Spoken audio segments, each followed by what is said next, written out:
सुशासन सप्ताह कर्मशालार शुभारंभ। जिला स्तरीय सुशासन सप्ताह प्रशासन गाँ की ओर कर्मशाला कार्यक्रम जिलापाल ओसवान हॉल कक्षटारे शुभारंभ हो जाइछि।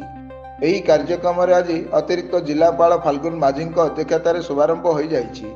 एही कार्यक्रम जिलार समस्त विभागर तथा शिक्षा स्वास्थ्य जोगाजोग समेत साधारण जनता आपत्ति अभियोग शुणाणी करी समस्त अभियोग को तुरंत समाधान करबा पई आलोचना होइतिला।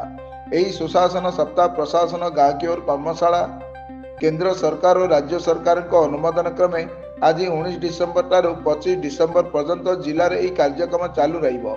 एही अवसर में गजपति जिले में ग्राम पंचायत ठारू आरंभ करी जिला स्तरीय जनसाधारण अभियोग शुणाणी करी समाधान करबा पई जिला प्रशासन कार्य करुअछि।